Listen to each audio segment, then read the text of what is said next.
the beer cold though? That's real good. In style, though. You've got to celebrate the You've got to celebrate. And then so I've seen bits, and I know that you've always got that hat on. Oh, but look, we wish you the best of luck for the rest of the season. What's he doing? Welcome to the Bogey Boys podcast. You're joined here by Kevin and Mark, strangely on a Sunday. Yeah, no American golf, we can record early. Yeah. Straight off of big win for Billy Horschel. An American golfer. Uh-huh. I don't know what that means. Like, what? I called it, didn't I? You did basically. Call it. You did call it. And then picked Tommy and put a bet on Tommy. I don't know what went on there. How are we anyway, mate? Good, man, yeah, very good. Yeah. How's things with you? Good, yeah, very good, yeah. Fresh off your lesson with Sullivan, how'd it go? Do you know what? Like, it was bosh, you know, went in and like, it was set up, it was in Wigan at Tour X Golf, because he's informed me all like once every, like one Sunday a month or something. Okay. And I went like, and he was ended up being from Crosby, went to Chesterfield School, knew a few people that I knew. It was like, we had quite a lot in common really.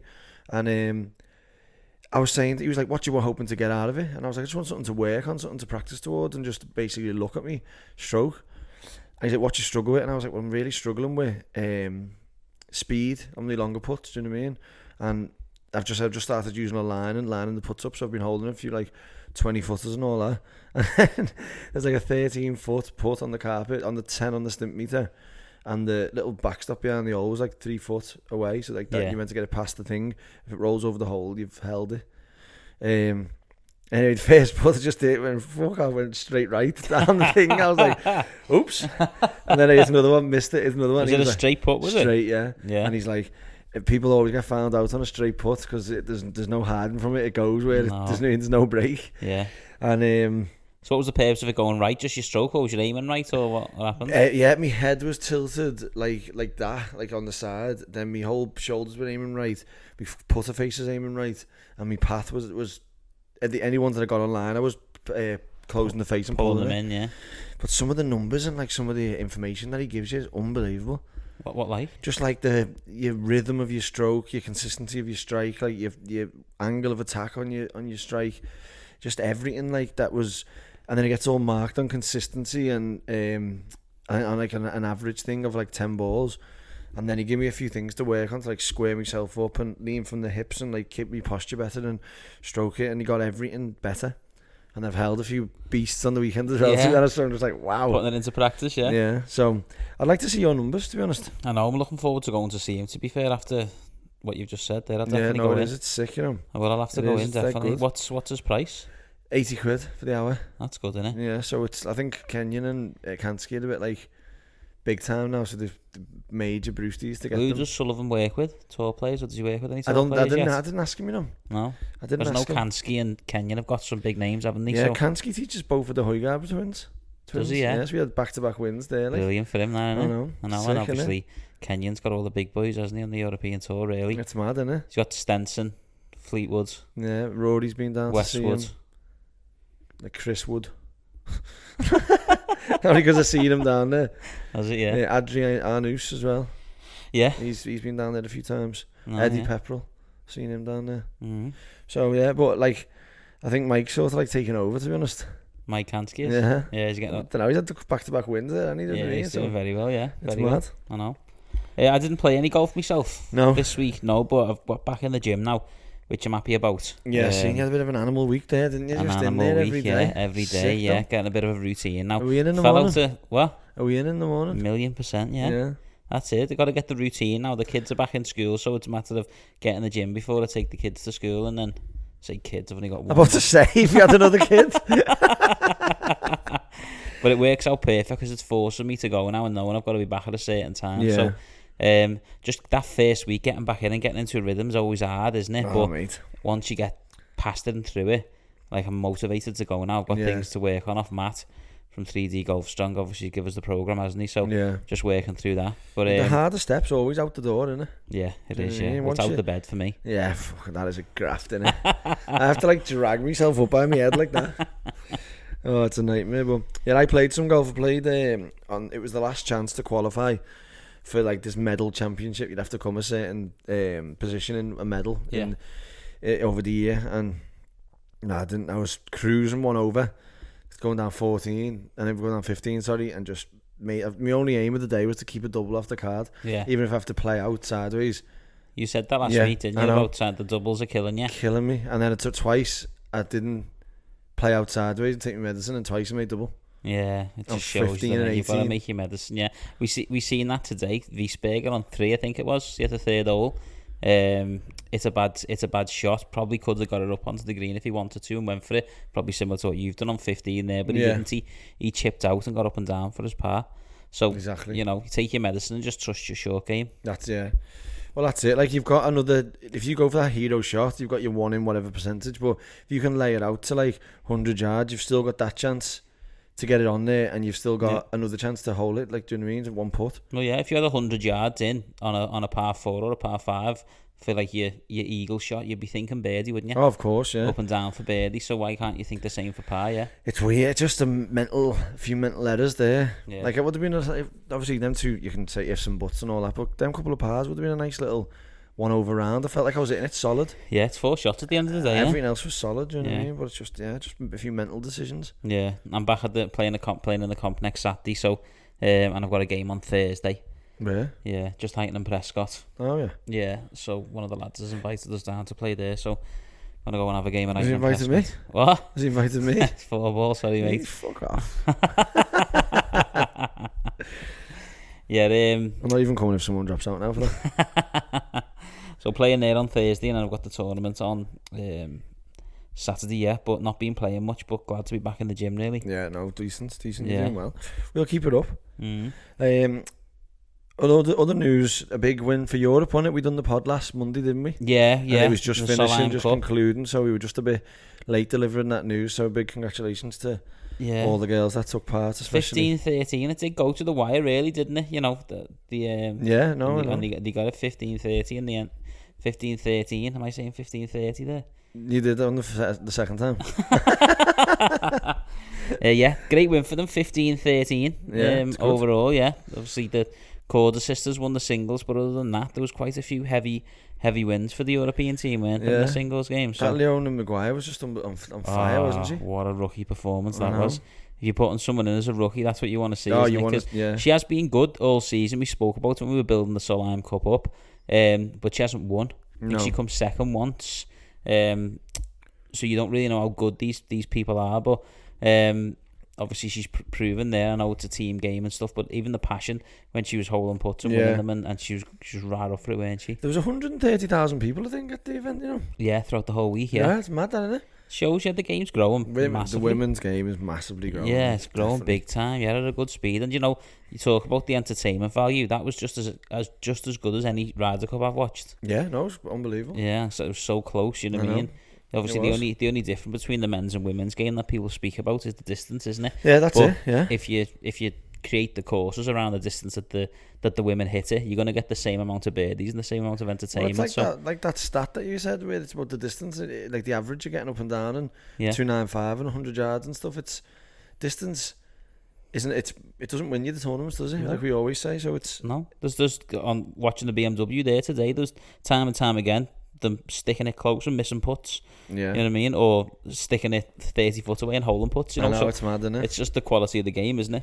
Exactly. Yeah, but talking about obviously Ireland and Leona Maguire there, Royal Portrush have announced they've got the Ryder Cup there, 2025. The Open, you mean? What did I say? The Ryder Cup. It's gonna be one of them days. That's 2 mares in the first 5 minutes. Are we there now? Yeah.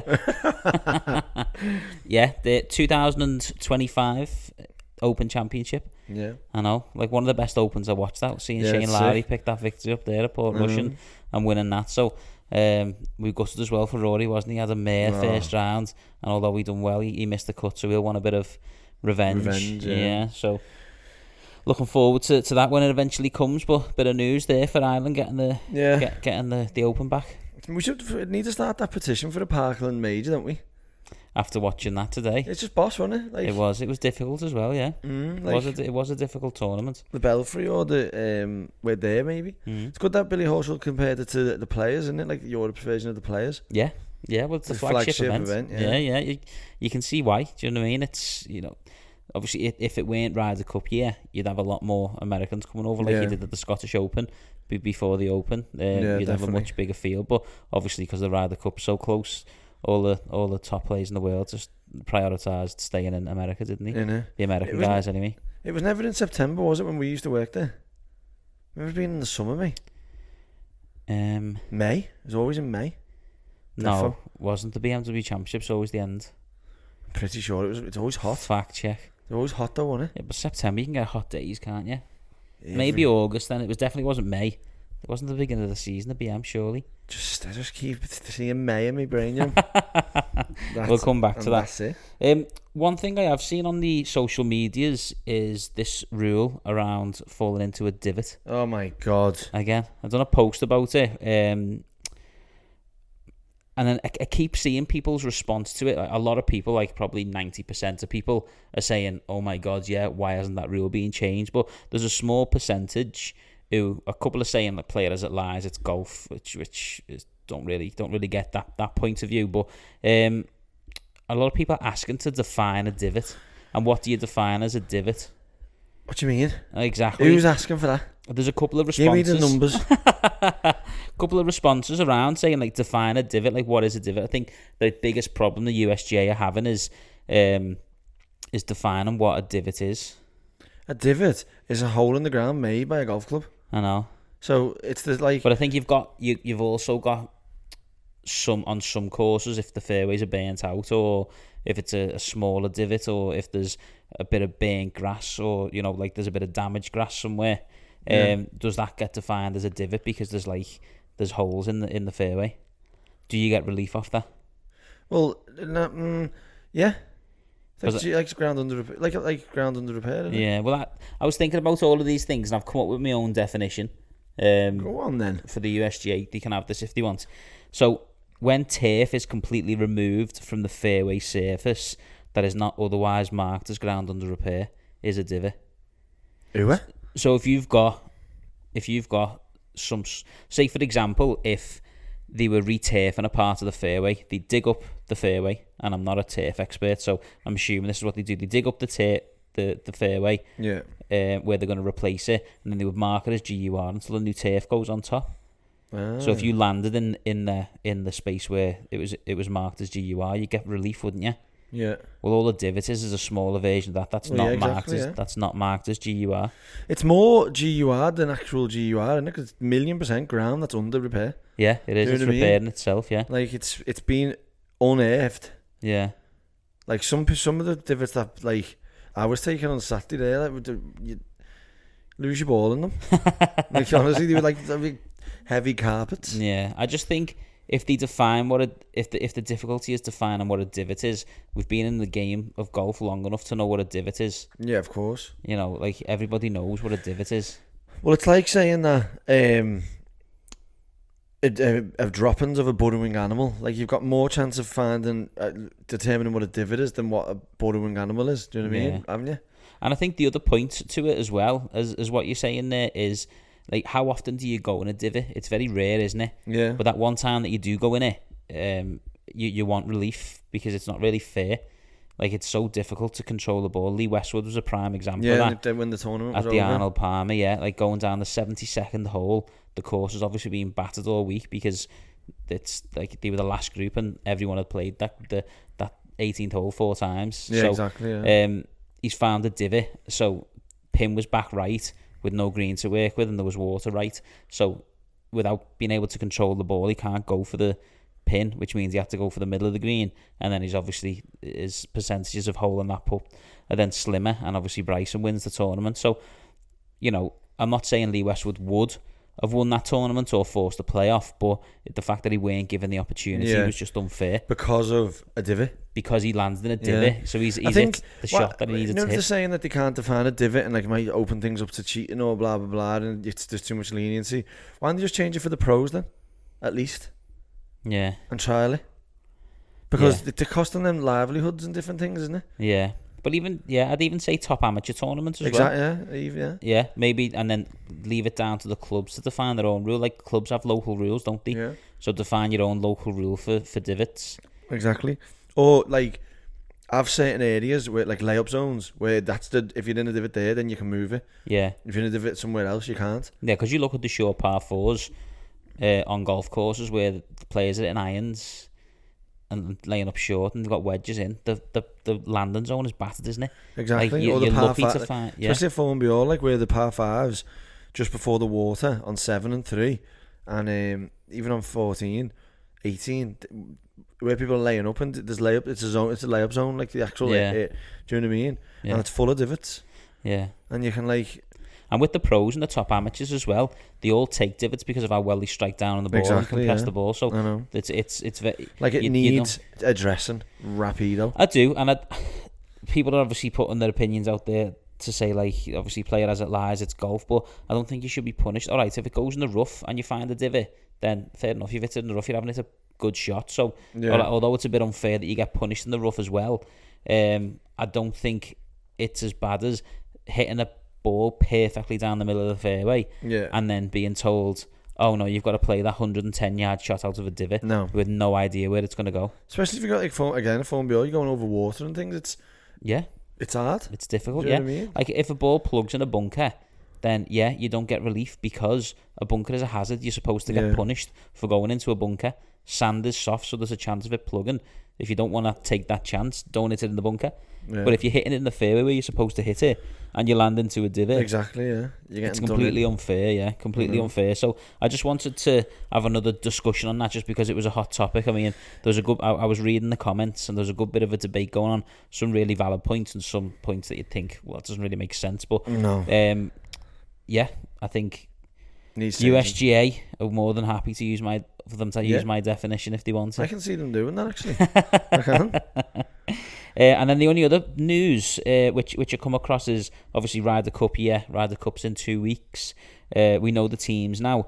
There's a Nicholas Jacklin Award that's been introduced for the first time for the Ryder Cup. Obviously inspired by the events in the 1969 Ryder Cup at Royal Birkdale. I see, when Jack Nicklaus conceded that putt on 18 to Tony Jacklin to half the match and half the Ryder Cup. So it's awarded to one player from each team based on the decisions that they make throughout the week that are critical to sportsmanship, teamwork and performance. So they're looking for that one player in both teams who stands out as being very sportsman and being one of the team players, but also performs well. So it's like the definition of a Ryder Cup player. So like over the years, Poulter probably would have won that for his passion, his teamwork and his performance. As long as there's the sportsmanship there, that's one of the key moments, because as we know in the Ryder Cup, when Nicholas gave Jacklin that putt, it was probably one of the best. It was their first ever half, wasn't it, as well? Exactly, yeah. So in Ryder Cup history. Selection committee is going to be Jack Nicklaus, Tony Jacklin, and past European and USA captains. I'm not sure which ones, but they're going to be the ones who decide who wins for each team. What? I think it was all of them. All in the room arguing. I don't think so. And then it's going to be awarded at the conclusion at Whistling Straits in the Ryder Cup. So we'll see who wins that one. So I just thought it was a good little it's decent, talking point. It's good to know. I've got some news. The BMW Championship, well, it used to be the Penfold PGA Championship since 1975, has been in May. Do you know who won it in 1975? By the way, it was in May, was it? Yeah, all the way up to 2019. It's the first time it got moved to September. What am I on about then? I don't know. Why do I think that's always at the end of the season then? Do you know what? It used to be at the other at Birkdale and Hillside, you know? Same tournament? Yeah.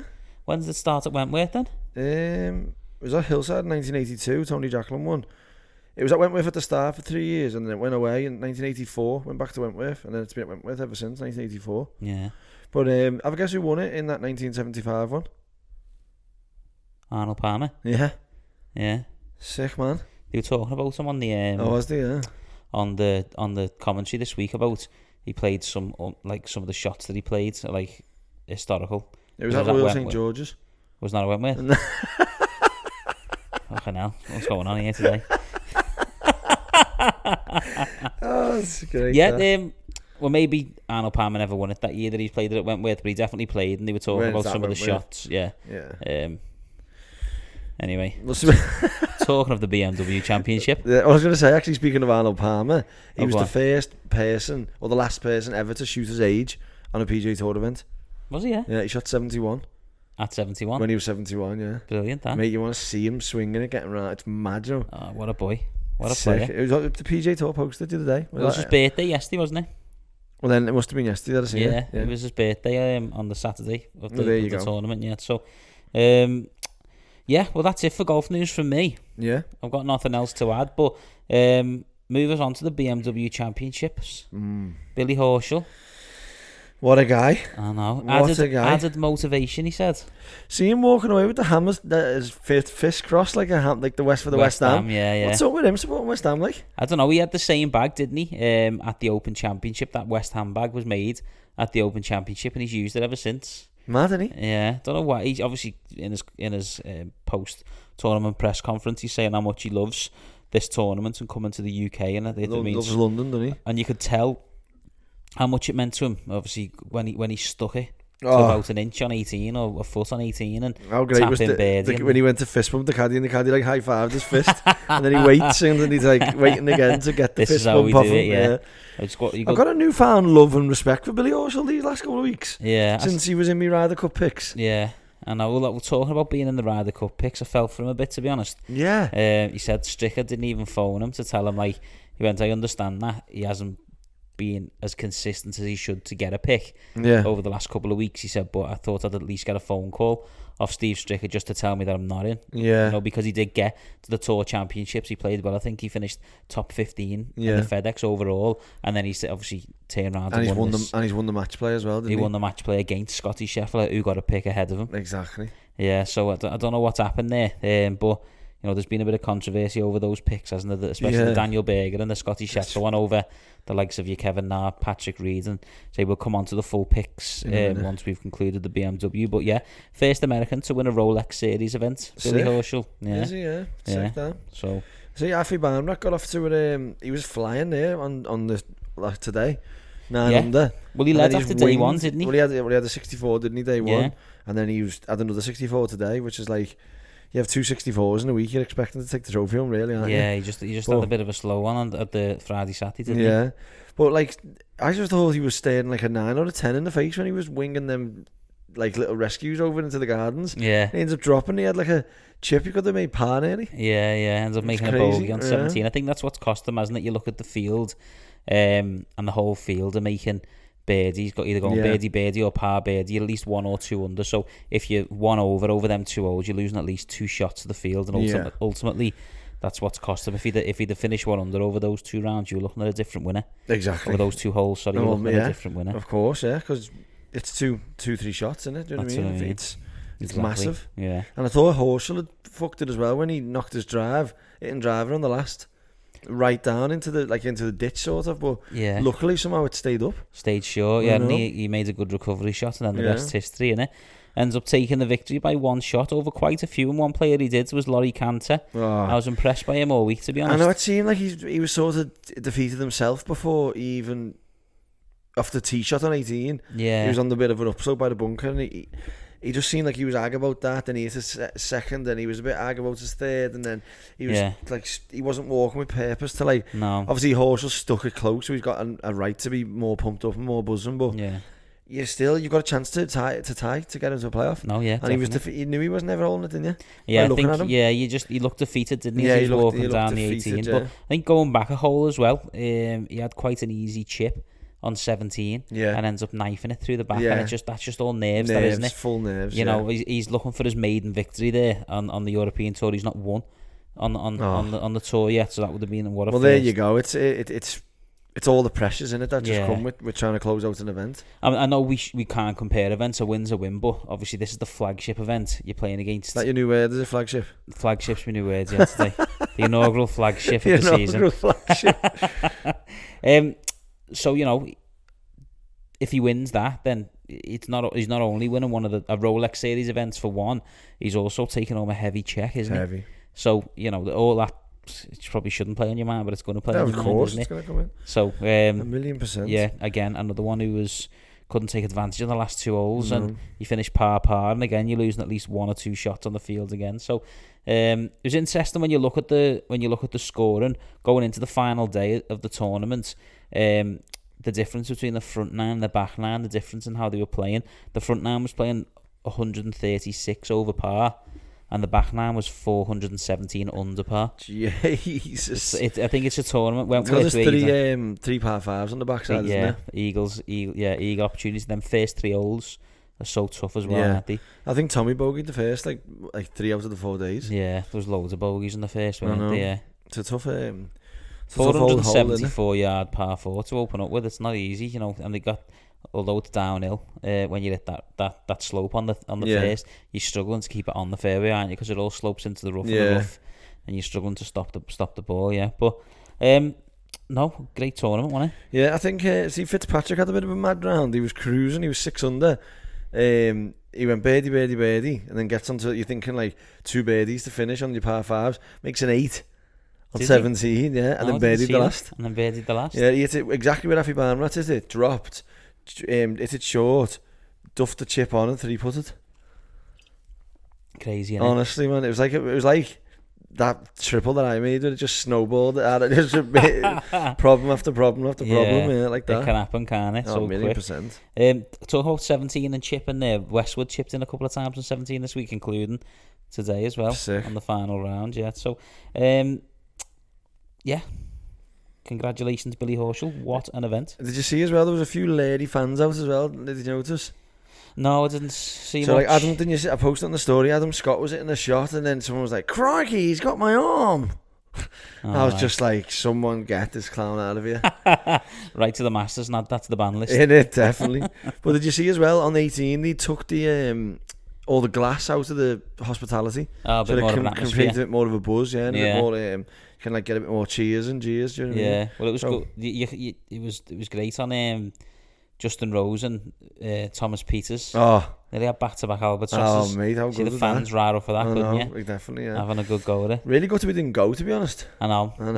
We should have got down there, really, but we made the promise, haven't we, to each other that next year we're going to get to like at least 5 events. If we should make an effort to get to at least the ones in England. Yeah. Do you know what I mean? But we went to Scottish Open this year, and obviously Kieran was over at the Arnold Palmer, wasn't he? Yeah. And done a bit of a story for us. So that was boss. What? That was boss, wasn't it? Yeah, unbelievable. Yeah. Because if Kieran's been to a PJ Tour event like this year, pandemic, like what's happened? What's going on? He smashed it, hasn't he? Yeah. But Tommy had a good finish as well, didn't he? Like very good. 6 birdies on the back nine to hopefully takes that bit of momentum to Whistling Straits in a couple of weeks. That's his final tournament, isn't it? Before he gets over there, and obviously just sneaking in at the last minute as well, being Wiesberger. No, he had a level par, shot 11 under for the tournament. Not his best round of the week, but obviously he gets in that selection, and it makes the job. Lowry out, didn't he? Knocks Lowry out. Yeah, it makes the job 1,000,000 times harder for Padraig. So Ben Wiesberger just sneaked in, shot 11 under total. Didn't have his best round. He had a 72 level par, but he got in ahead of Lowry. Yeah. Obviously, as we're doing this podcast now, the picks haven't been selected, so it makes it a little bit harder for Padraig, I think. Well, I just believe that, like, why, if they're gonna film Padraig doing it live, why don't they have Stricker doing it like the same time? Because obviously he knows Padraig knows what he's up against now. Yeah, and obviously got less to pick, and he's got less picks to make, and he's got less choice probably to pick from. Yeah, because the American team, like, there's other people missing out. I don't know why he's picked so early. I understand that, like the tournaments, the final point scoring tournament for the USA team was the Tour Championship of the FedEx. This tournament this week at BMW didn't play any impact on their rankings, but at the same time, you've got Billy Horschel there, who's come over and beat everybody in Europe. Like, pretty much the whole European team was playing this week, apart from like Casey and Rory and Ram. I think they're the only 3 that were in the team that didn't play. But he's going to beat them all, so surely that's got something to do with your selections, whether like he's... Of course, like I was saying last week, like you should get picked for effort, or like a bit of, at least another, like an eyeball on you to, right, oh, he's having a little do. Let's see how he goes. Yeah. If he wins that, like I was saying last week, which I didn't realise that the picks were actually on Wednesday. If Billy Horschel wins Wentworth, then he should get into the Ryder Cup. Yeah. So I had him in my picks, didn't I? That I said. Yeah. And he just hasn't. I know. some weird selections there. I'd have Scheffler right out of there. Would you? Big Billy Horschel in. I'd have Billy Horschel in, yeah. Well, it'd be an interesting thing, and it'd be an interesting decision for Stricker if Brooks Koepka has to pull out because of his wrist injury. We still don't know whether he's gonna play. So if you're Billy Horschel and you're pissed off already at Stricker, what do you do if he rings you and goes, Koepka's injured? Do you go? Of course you go. I know, but like if he's beefing with, like he's really upset, isn't he? Yeah, but at the end of the day, that's like, it's not about who he's upset with or anything. This is the chance to represent your country in the Ryder Cup. You're not going to turn that down just because you're a bit pissed off because Stricker hasn't phoned you to tell you not on the team. Yeah. At the end of the day. Yeah. At the end of the day, you're going to go and play. Oh, yeah. And you're just going to be like, I'm going to, again, added Prove motivation it. Again, to say you should have picked me in the first place. I'm going to prove that the same way he did this week at the BMW. But the Ryder Cup team for Europe, the final 9 is selected. We've mentioned Wiesberger there. He's in. John Rahm, Tyrrell Hatton, Tommy Fleetwood, Rory McIlroy, Victor Hovland, Paul Casey, Matt Fitzpatrick, and Lee Westwood. That's your final 9. Obviously, Podrick's probably picking the 3 as we're on now. As we're speaking, yeah. Yeah, so we'll have a little look at that. Because I had Wiesberger in my picks last week, so... Yeah, last week I done Ian Poulter, Sergio Garcia and Robert McIntyre. Yeah. I'd take McIntyre out and Lowry in. So I wouldn't have Rose. I'd have Lowry, Rose and Garcia, me. Wouldn't have Poulter? Nah. Leaving the postman out? He's donkeying it, isn't he? He's the postman though, isn't he? Yeah, but he can be... Give him a vice-captain role or something. No, it's not the same. Come on. Surely not. You've got to have Poulter in. He's not exactly playing poor golf, is he? He made it into the top. He made it into the Tour Championships at the BMW. Do you know what I mean? He never made it to the Tour Championships, but he made it to the BMW top 70 on the PGA Tour this season. Yeah, you know what I mean. So he just didn't really impress me enough this week, to be honest. No, this week. Like I was watching him duck hook and rescues into the trees. I seen that. Yeah, he had a couple of bad ones, he had a couple of bad swings. Tyrrell Hatton missed the cut. No, what's interesting about Tyrrell Hatton as well, and there's a couple of plays the same. It's inactivity. Killed the cat. Honestly, it's like after he finished second at the Palmetto Championships, Tyrrell Hatton, on the 13th of June, and he's only played in 5 tournaments since then. Has he really? Yeah. 5 tournaments, and he's missed 4 cuts in those 5 tournaments. And I think the other tournament he finished like top 20 or something. Not a bad effort, but I just think like he's coming into this Ryder Cup with no form. No. We know how good he is, so he can't just turn up and play. But I just think when you look at the Americans team and how active they've been right up to the end of the season, and now they're having a week or two's break, and then they're going right at it. They're all playing solid golf. Why hasn't he been playing? He got married, didn't he? That old chestnut. He got married, and then I don't know whether he was injured or something happened, but there's a few of them, like obviously Victor Hovland as well. He had a bit of a break, didn't he? Yeah. For about 3 or 4 weeks, and then he's come back. You've had Matt Fitzpatrick not been playing that much. Yeah. Lee Westwood's being in and out of form and not doing things. We spoke, haven't we? I know Tommy's had a good 2 weeks there, but his game on the PGA Tour this season's been dreadful, hasn't it, really, compared to his standards. Poor, Rory got that win, but obviously he's changed coaches now to Peter Cohen, so he's going through a bit of a transition. The only one that you can, I'd say probably two or three players that I can be confident with going into this Ryder Cup is Hovland, Casey and Rahm. The 6 that got in the team. Cantley flying. Cantley, yeah, exactly. Justin Thomas, he won the Players and hasn't really done much since then, but he's never like missed a run of cuts. He's always been like top 20, top 10, top 15, whatever that is. Yeah. So again, Bryson DeChambeau, 2 victories, 9 top 10s, one of the best players, arguably. We were talking about him being player of the season. Yeah. Obviously, there's doubts about Brooks Koepka and his injuries, but he obviously won the Waste Management, didn't he? Yeah. He's playing well. Just lost out to Mickelson at the PGA. Always good in big tournaments. DJ's probably the one that you're thinking you wouldn't be that concerned about as good as he's been, but he can, former world number 1. Colin Morikawa, again, arguably going into the playoffs. We were talking about him being player of the year, weren't we? And how can you not? Well, he's won 2 tournaments. He should be higher up the rankings, but he's dropped off the boil a touch, hasn't he? But he's had a back injury as well. Winning them majors does that sometimes too, doesn't it? Yeah. Do you know what I mean? The hangover of the buzz of it all. Yeah, definitely. No, it's difficult to obviously. Again, we always talk about how spoiled we are by Tiger Woods. Yeah. He obviously was just a one-off, but yeah, it's very difficult to win a major. DJ's a prime example of that as well. Like, obviously, where's his form gone since winning the Masters in November? Like we said, we thought he could never lose, man, and then he's come up and hasn't never done anything since, has he? Well, he won the Saudi. That's it. Yeah, and again, like the new year, and you're like, wow. He's going to be unstoppable this season, and he's just been. I haven't seen much of him at all. So, and again, there's the other players there that you got, the ones that have been selected. Jordan Spieth, you know, good, very much back on form in this season. Very much back on form, and you look at the strength of the putting. Like if you've got Jordan Spieth and Patrick Cantley in a team going against you. You know, the putts are just going to go in from anywhere on the green. It's just going to break your heart, isn't it? It's never over, is it? Like playing against you. You know what I mean? It is. Harris English, again, probably one of the surprise packages of the season. 2 wins or whatever he's had this season. Like 2 wins, look where he fell apart. He's been playing very, very well. Yeah, 8 top 10s. And like you say, he could have had a couple more wins, like you said there. Xander Schauffele, although he hasn't won on the PJ Tour. Gold medal. There you go. Yeah. Gets it done. Tony Finau. You know, got it over the line again. Got it over the line. Couple of second place finishes. Had a really good season. What? A couple. I know, yeah, 1,000. Every other tournament. Yeah. And then the other two are just the ones where there's a bit of controversy, isn't there? Scotty Scheffler and Daniel Berger. Well, I was saying Daniel Berger last week, wasn't I? When I was saying he could caught a bit of form, maybe catch his eye. Yeah. He's on the fringes of it, but.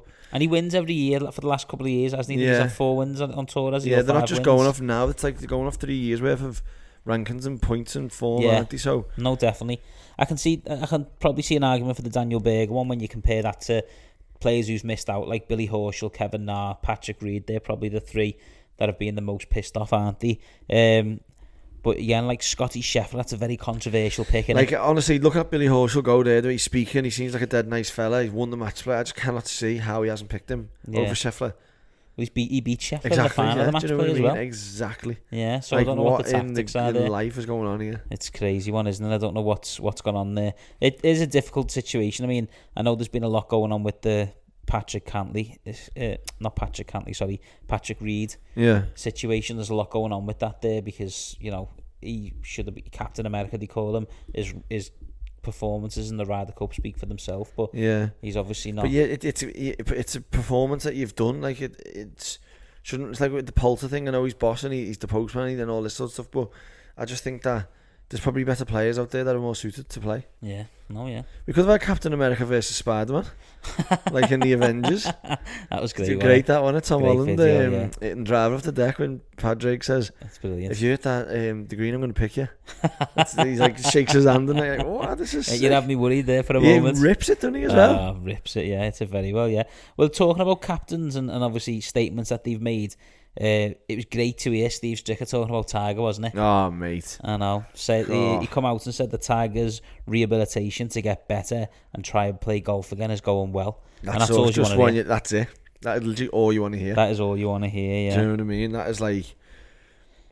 I'm surprised that didn't move the needle, to be honest, and like win Tiger the 8 million. So honestly, that's how small it needs to be for me, for him to... We were all over it, weren't we? Oh, unbelievable. Brilliant, yeah. But no, it'll be interesting. I mean, obviously I know there's another tournament on the European Tour now, but for these guys who are playing in the Ryder Cup, the golf's done now, isn't it? Yeah. Next time that they're going to tear up is going to be at Whistling Straits. Yeah. So what are you thinking going into it when you look at the 2 teams?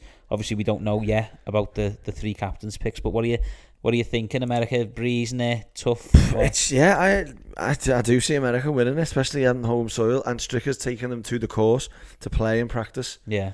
So they got too much firepower, I feel. I agree. I think when you look at the strength and depth, like I just can't see like DJ Bryson, any of them being like scared of like Wiesberger and like they do Fitzpatrick. I know, yeah. I think it's form as well. You look at that European Ryder Cup team, like I said before, and like the only ones that stand out to me really, I know I mentioned Casey before, but the only 2 main ones are Ram and Hovland. They're like your 2 strongest in the team, aren't they? And they're like the 2 highest ranked in the world as well. Yeah. So you would expect that, but then you look at the American team, and it's just power wherever you look. Morikawa, Cantley, Justin Thomas, Jordan Spieth, Xander Schauffele, Bryson DeChambeau. Yeah, it's a heavy team, isn't it? It's just like it's the players that you see week in, week out at the top of the PGA Tour. It's heavy, isn't it? And I know team events are different.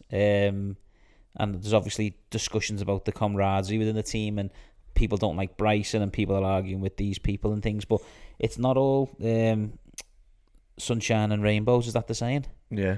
And for Europe as well, you don't know whether there's any beef in that camp as well. Well, do you know what? I've got a bit of hot news off the press here. The picks are in. Oh, are they? Yeah. Let's have a look. What have we got? Sergio Garcia. Yeah. Shane Lowry. Yeah. Ian Poulter. Hey, done it. And who did you want in instead of that? I just had Poulter out and Rose in. Rose in, yeah. I think Rose, for everything he's done this week, and he has played well this week, I just don't think he's done enough for this. Yeah. I don't think he's done enough all season, really, whereas Poulter's been pretty solid. So, yeah, no, I'm happy with that. Shane Lowry, yeah. I'm happy Lowry's got a pick. I think he deserves it. It was a bit hard not to, wasn't it? Like, he only just got out. He was talking about going to meet with G-Mac and that in his interview after the BMW there. It's like, you're obviously, he's Irish, and and you're just, like, Harrington's there, he's not going to. Yeah. You know what I mean? It's like, me not picking you. It goes back, though, doesn't it, to the point that you've made there, that we've made there about the strength and depth on the American team. Like, you look at that European team, even with the captain's picks, and you're not saying this person deserves to get in. There's nobody, is there?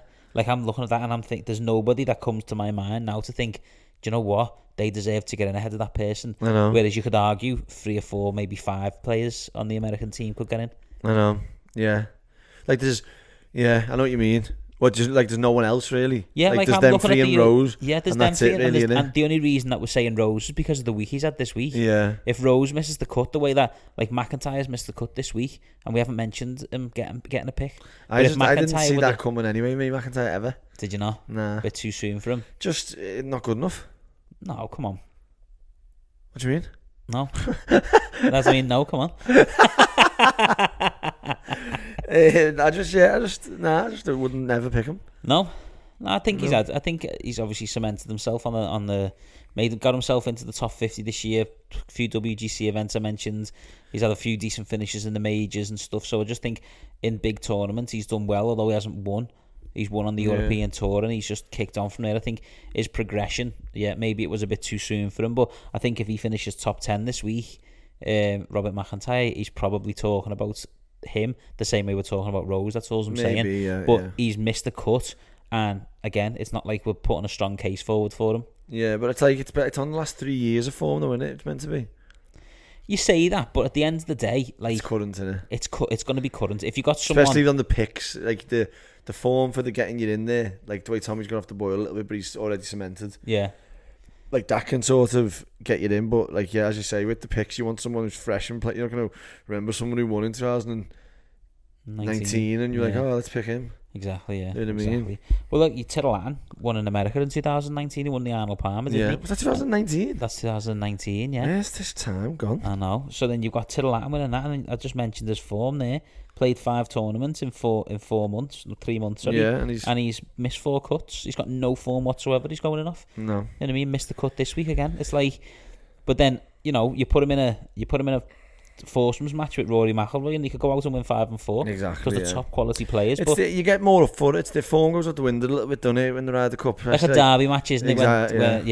When there's a derby match on, like, forms. Yeah, you're right, and anyone can win, and it's always a close match. Yeah. But this is probably the least. Liverpool derby.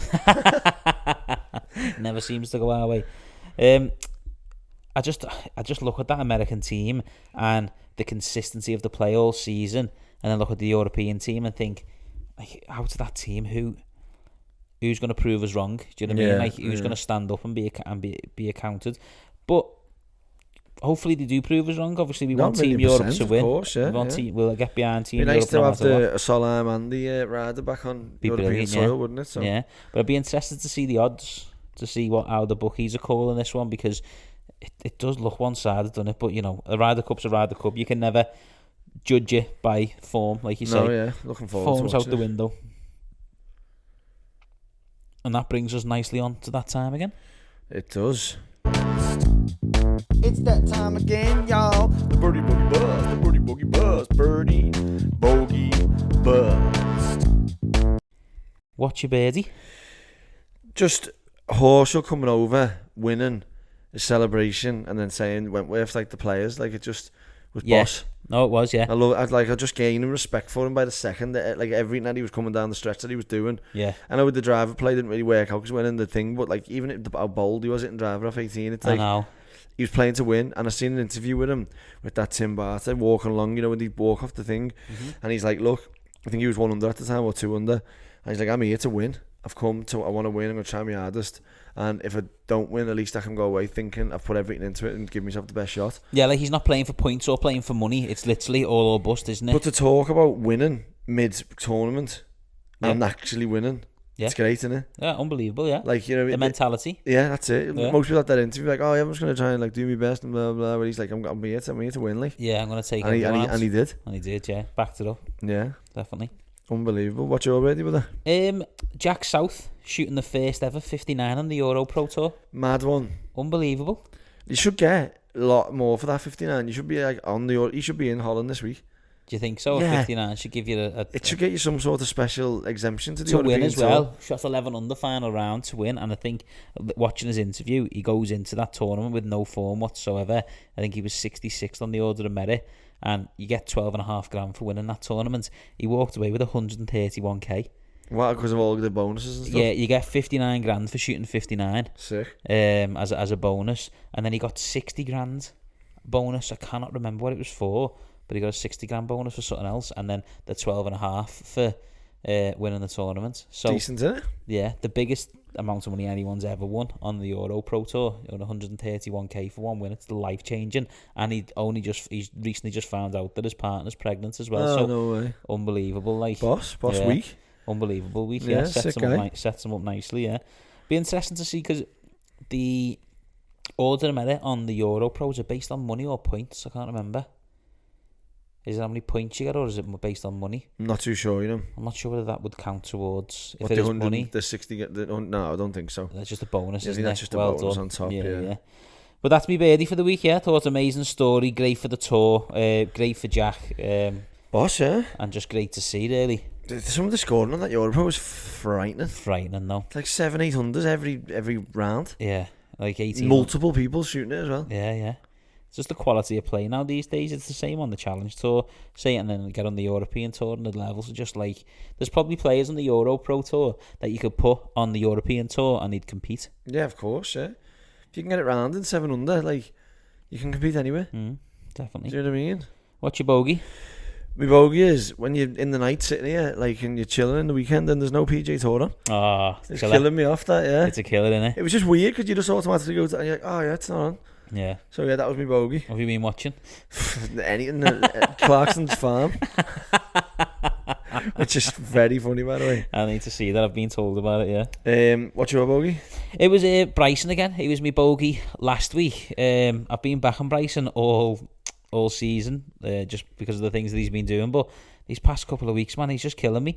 I mentioned, didn't I, a couple of weeks back that I wasn't really happy with the fact that he's picking to play a long drive tournament the day after the Ryder Cup finishes. It sort of takes away the shine of like what he's going to do. And he could prove me wrong, but there's been videos uploaded this week where he's trialing and getting his game ready for the long drive competition. Yeah, I've seen that in his like studio to kind of get the speed up and he's with the long drive players. He's training with all them, and I just think that like all his focus is on. Like, do you think he's going to be turning up to the Ryder Cup just belting everywhere? Well, I don't know. I know he's obviously he's a very clever person and stuff, but surely, like, if you're training your body to do a certain swing, can you just go back to swinging it a different way when you're playing a golf tournament? Can you have two games so close to each other? I'm not really sure. So I just think, okay, it might be good to grow the game and to go in that tournament, but I just think the timing's off. Yeah. So then, obviously, my bogey was that anyway. That just justified what I was saying a couple of weeks back. But then he posts this video, like one of the most cringiest advertisements I've ever seen. He turns up in this like car worth $250,000 or over $1 million. I don't know. I'm not really into me cars. And it's all set up, and some guy goes, "I love your car. What do you do for a living?" His response was, "Bro, I nuke it for a living." Oh my God. So get me that footage now. I was like, how cringy is that? And then he just drives away, and I was like, this is just God. Like, you know what I mean? He should be. My bogey is the fact that he should be doing like an advertisement to get at the Europeans in the Ryder Cup or do something to get in their heads. Like he just seems so far away from that team event. Yeah. That's the one thing that the Americans are lacking in it, the camaraderie.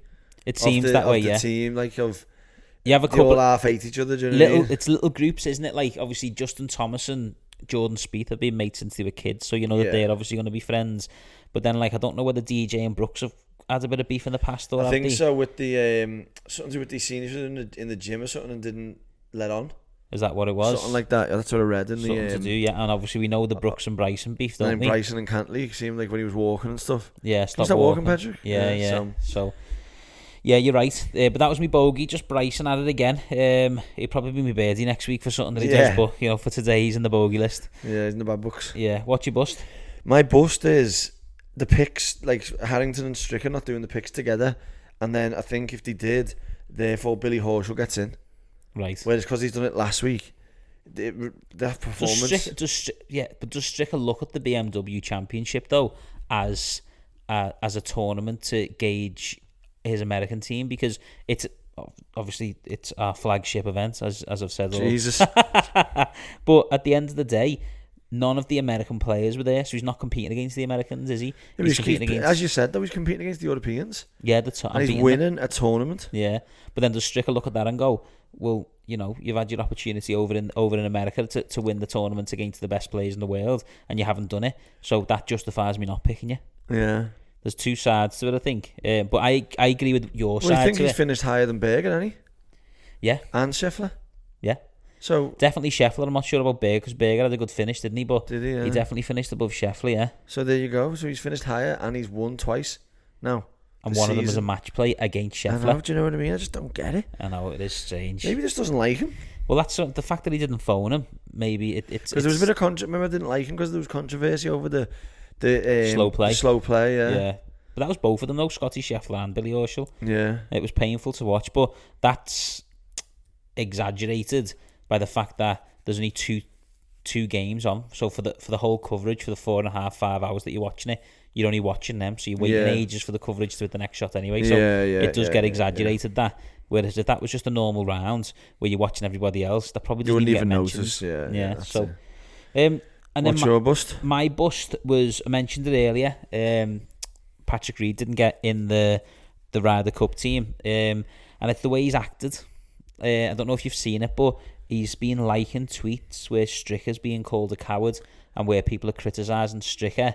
So he's dummies out the pram sort of thing. Yeah, I think he just needs to accept the fact. At the end of the day, he's not 100% fit. He's just got out of hospital. His form's not where you would expect it to be for the level of him. He's won once on the tour, yeah, but it was at the beginning of the season, and there was a lot of controversy around that win. Yeah. When he plugged it in the rough. So, you know, and you mentioned there about the camaraderie in the team. If there's one person that's going to mix that up even more, it's Patrick Reed, isn't it? So, you know, I can understand and see why he hasn't picked Patrick Reed, but I just think the way Reed has reacted to it, that's my bust. I just think that's a justifiable bust, because at the end of the day, like, you didn't get picked to, like, maybe like come out and say something, but don't do little bitchy things like liking commentaries getting down, talk bad about. Yeah, exactly. That's just like because there's a couple of articles and comments saying obviously he doesn't run his own Twitter feed. It's like, yeah, but he's represented by that Twitter feed, so it's his team. So surely, like, I think there was about 6 or 7 likes where surely whoever's running it goes to, hey Paddy, what do you reckon about this? Do you know what I mean? Yeah, exactly. Like, he's not going to be fully out the question, is he? No, definitely not. So yeah, that concludes the Birdie Bogey Bust. Yeah. Staying on the theme of Ryder Cups. Yeah, the 2012 Ryder Cup, the Miracle at My Diner, as you call it. My Diner, yeah. Miracle at Madonna. Miracle at Madonna, yeah. It's this was the 39th Ryder Cup. I feel like we've reviewed well more. Say this every week. Yeah, I do. Honestly, I think Ryder Cup coming out my ears, man. The country club in Medina, in Illinois, which is a suburb in Chicago. What an event! I know. It was known as the best sporting comeback of all time and the greatest in Ryder Cup history. Yeah. So the European team clinched it by 14.5 to 13.5. But at the start of the singles, USA led 10-6 and only required 4.5 points to win. Yeah. And Europe required 8 points to retain and 8.5 to win it outright. out of 12 matches, and you're thinking you've got to score points in 9 or 12 matches against a strong American team. Very strong, Yeah, you're thinking, what's going on there? It's just quite ironic that Martin Kine was 5-footer on the 18th to beat Steve Stricker. Yeah, Do you know and what I now mean? he's captain. Yeah. So it's just mad, isn't it? Yeah. And Stricker was a captain's pick as well. Was he? A pick to get in. So I wonder if Stricker's picks are gonna mess him up this time. Yeah. Well, maybe he's learned from that. Yeah. You know what I mean? And then Tiger Woods missed a putt on the final green and conceded the hole to Molinari, having the final point and securing the outright victory for the European team. Wow. So I think Pakam retained it, and then Molinari won it. Did he? Yeah. Against Woods. So yeah, it's widely regarded, as I said, as the best comeback in the sport miracle in history. Medina, it was unbelievable to watch. Yeah. So we went into that Sunday watching it, didn't we? And we were like, "There's just no way that this is gonna that the Europeans are gonna win this." You know what I mean? I know. Like you say, you look at the strength of the American team and how well they played all week to go 10-6 up Of course, in the doubles, and then like we win one match, and then was it on 17? Justin Rose holds like a million foot putt. Yeah. You know what I mean? Yeah, It's just everything just I seems to go our way. watched a video with Rose, and he's like, sometimes when I have a few beers now, that 20-footer goes to a 60-footer. I mean, I said, I'm sure as I get older, it will get longer as well. Yeah. And he's laughing his head off. Yeah, because because it wasn't the easiest putt. Was it down? No, it was a heavy breaker. Unbelievable. There was so many moments in there where if they don't go in or something doesn't happen, then it's over. Like exactly, he keep the momentum going. Yeah. But Poulter and Nicholas Coulthard were captain's picks to this one, and they had 4 rookies, the American teams, to our 1. So remember we were talking about the rookies playing a massive part. And weirdly enough, Poulter said when he actually got on the first tee of the singles, Bubba was on the tee, like, hyping up the crowd, like, and Poulter walked on, like, hyped up the crowd himself, like, and he said his heart rate, like, went, like, from, like, 85 to 185 in, like, 10 seconds. It was a good Must be some buzz, that, mustn't it? Oh, yeah. Oh, definitely. Imagine walking and going... I know. They should have the whoops. They have?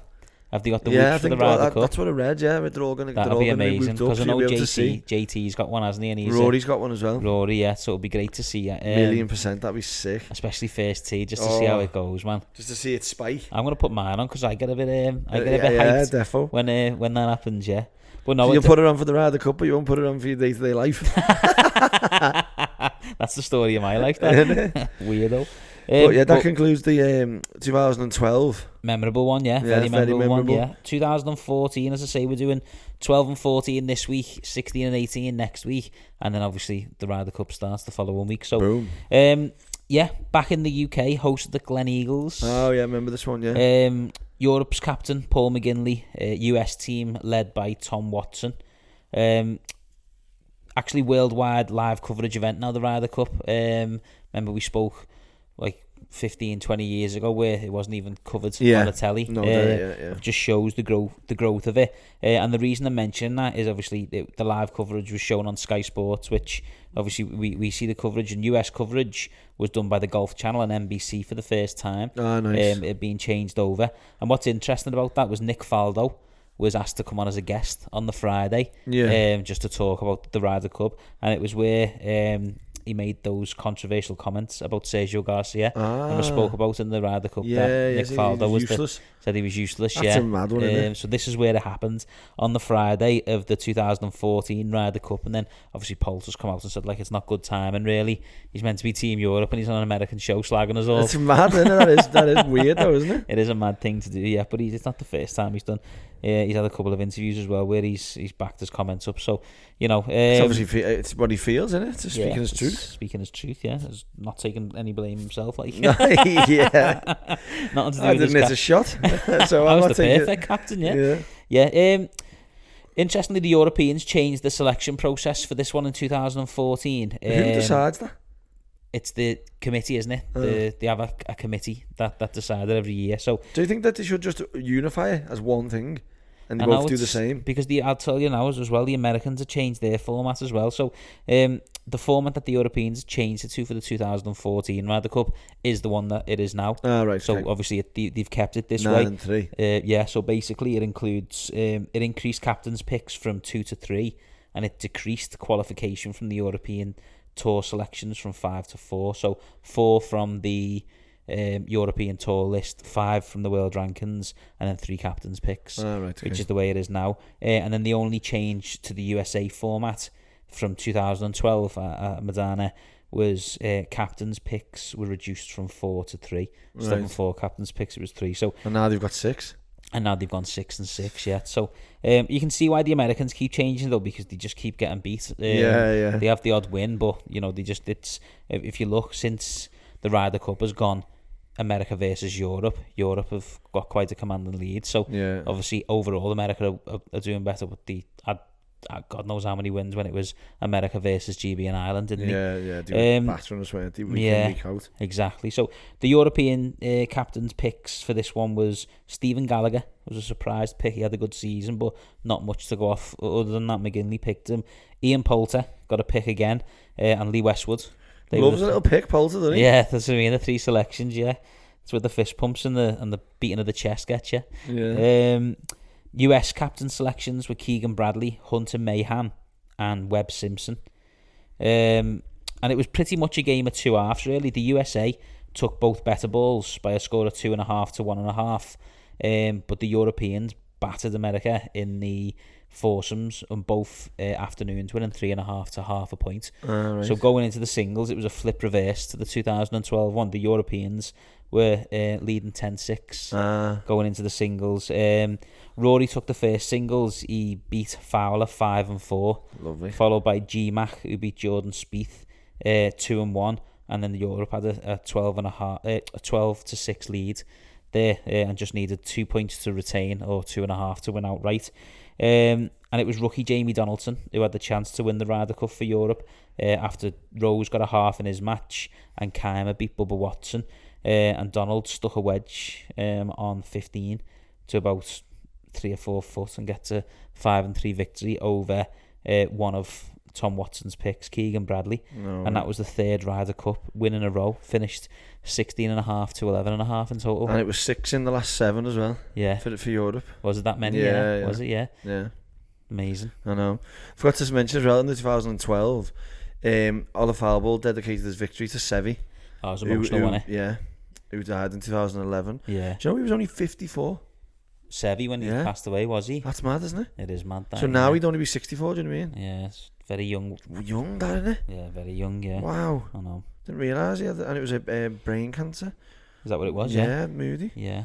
Is there a documentary about Seve out?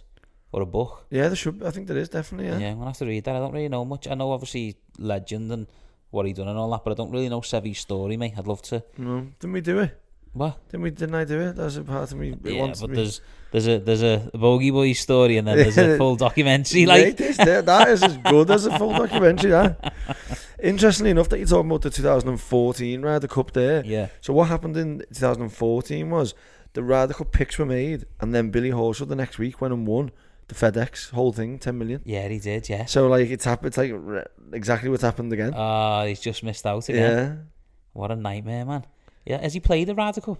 I don't know. I'll have to fact check that. Look forward to see what the crack is. Surely he deserves a go. Like, even for them 2 stories alone, winning the tournament straight after the picks just should guarantee him for the next one. Yeah. Nope, he's not in the 2016, and I don't think he was in the 2018. Do you? Not that I remember him. No, don't remember him being there. No, I do remember him, but I don't know whether that was President's Cup. I remember him being in the American colours for. No, not there. Well, he's definitely played President's Cup then, because I remember him being in one. Definitely, never played in the Ryder Cup. That's a very, very interesting one. That. I know, it's crazy. Isn't it? Obviously, we've got a couple of weeks break before the Ryder Cup starts. No PGA Tour, like you've just mentioned there, your bogey. Yeah. So there's only really one tournament to look forward to this week, which is the Dutch Open, the KLM Open. I was actually speaking to Lee Slattery on Wednesday, I think, actually down at the golf club, talking about the Dutch Open. Yeah, he's there, isn't he? He's looking forward to. He's playing well. Yeah, he is. He's playing well at the moment. Yeah, there's a few of them that are back on the European tour there. Matty Baldwin, Mansell, and Gandhi, after playing in the Challenge Tour modest golf tournament. They're back on the European tour, making an appearance, and I'm not sure if Louis Oosthuizen is still injured, because I know he didn't play I was going to say, why would he be playing the Dutch Open if he didn't play the Rolex? It was an injury, yeah. Yeah, so I think he's done something to his neck. But he is down as playing at this tournament, so he's obviously the lowest ranked player in the world that'll be playing there. It's obviously good for the tour. If he does turn up and play, and then the usual suspects are there. It's at the Bernardus Golf Club. It's hosting the event for the first time it's ever hosted it. So obviously the last time the event was on was 2019 because of the 2020 COVID. Sergio, wasn't it? Yeah, defending champ Sergio Garcia. Yeah, he obviously won't be attending for obvious reasons, as we know now. He's got his captain selection, hasn't he? So no, again, I'm looking forward to watching this one. Well, according to the European Tour website, this course is 7,200 yards and every hole's a par 4 and every hole's 400 yards. So there's some sort of typo going on here. Maybe they haven't got the information. Well, it's one of them courses that nobody really knows. I mean, Kyle Phillips, the American architect who designed Kings Barnes. Oh yeah. He's designed this course, so obviously in good hands when you look at the quality of Kings Barnes. 1,000,000%. Yeah, I've had a little look at the pictures on the course. There's not much information about the course out there, but it's got like a canal that runs right through the centre of the course, and there's quite a lot of water hazards there, and it's got a lot of those like waste bunkers. Do you know, like the sandy waste bunkers? Oh yeah, like at Whistling Straits, isn't it? Yeah. So it's it looks like a bit of a challenge. There's definitely some trouble there. There's trees on one of the hole as well, so got a bit of everything. Yeah. Bit of links, bit of water, bit of trees. Should be an interesting one. I can't find Louis Oosthuizen on the list, Joe. No. The entry list, no. Maybe he's pulled out. Maybe he's pulled out, and he was confirmed to play. No, he was. I seen he's confirmed, but I just can't see him actually. He's not on the list now. Thing at all, no. Well, we'll see. We'll see how he goes. Yeah. See how he goes. You'll say it's only Sunday, isn't it? So I'm sure we'll hear more news as the week goes on. Of course, yeah. But yeah, another event. Looking forward to. At least we get to watch some golf until the big event. Yeah, definitely. It's looking forward to it. Looking forward to see what comes of the golf. I'd love to see it. It says here one of the entries on the entry list is the BMW PGA Championship winner. Surely Billy Horschel's not going to play, is he? What do you reckon? Be great if he does. Really? A little trip to Holland. He looks like a little Hollander, doesn't he? Like with his West Ham bag in there. It's sick, man.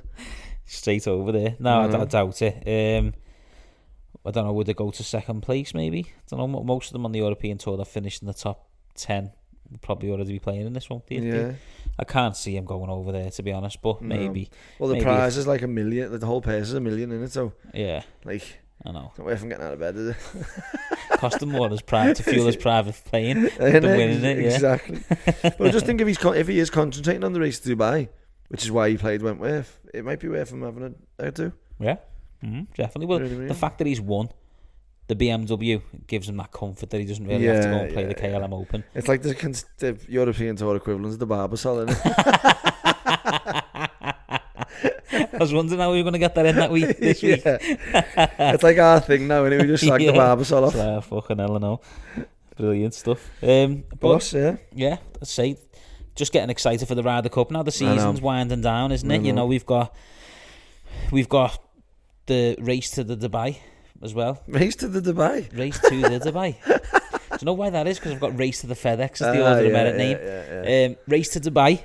That's going to conclude in a couple of months. So, again, once the Ryder Cup is over, there's still plenty more golf to talk about. But we've got a few interviews that we're going to be releasing over the next couple of weeks as well. Some good interviews to look forward to and some good ones lined up as well. Joe Brooks one's good, isn't it? Like he's a sick man, isn't he? Joe's legend, yeah.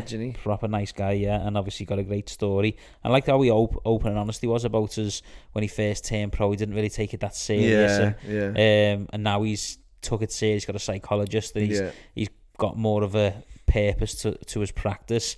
He's obviously showing the results, a couple of second place finishes on the Euro Pro, and he's got a great chance of getting his card for the Challenge Tour next season if he has a good finish. That's what they need, don't they? Yeah, definitely. Wish him the best of luck anyway. Yeah, definitely. And enjoy the rest of your week watching the golf. Nice getting out on it, getting it done on a Sunday, isn't it? Like it's a I mean, obviously we'd have this done every Sunday if it weren't for the fact that we're in the UK and the American golf finishes so late.